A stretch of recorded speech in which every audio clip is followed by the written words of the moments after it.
Hi friends, welcome to veg kitchen. ನಾನು ಎಲ್ಲರ ಪ್ರೀತಿಯ ಜಯಶ್ರೀ.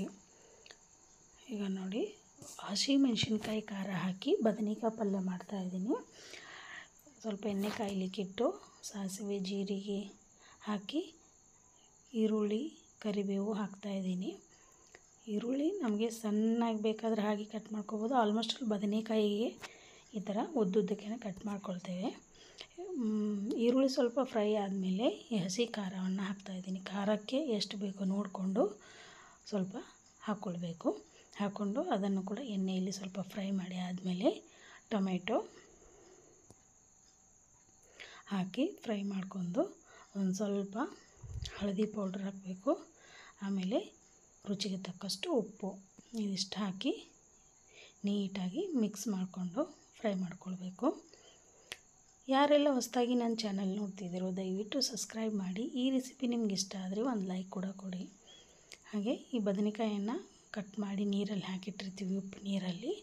ಅದನ್ನು ಈ ಥರ ನೀರಲ್ಲತ್ತೆ ಚೆಂದ ಮಾಡಿ ತೆಗೆದು ಹೋಳುಗಳನ್ನು ಮಾತ್ರ ಈ ಥರ ತೆಗೆದು ಅದರೊಳಗೆ ಹಾಕ್ಕೊಂಡು ಮಿಕ್ಸ್ ಮಾಡಬೇಕು ನೀಟಾಗಿ.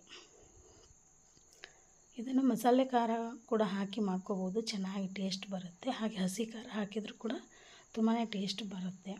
ಮೇಲೆ ಸ್ವಲ್ಪ ಕಟ್ ಮಾಡಿಟ್ಟಿರುವಂಥ ಕೊತ್ತಂಬರಿ ಸೊಪ್ಪನ್ನು ಹಾಕಿ ಮಿಕ್ಸ್ ಮಾಡ್ಕೊಳ್ಬೇಕು. ಈಗ ನಾವು ಮಸಾಲೆ ಖಾರ ಹಾಕಿದರೆ ಅದರೊಳಗೆ ಮಸಾಲೆ ಎಲ್ಲ ಇರುತ್ತೆ.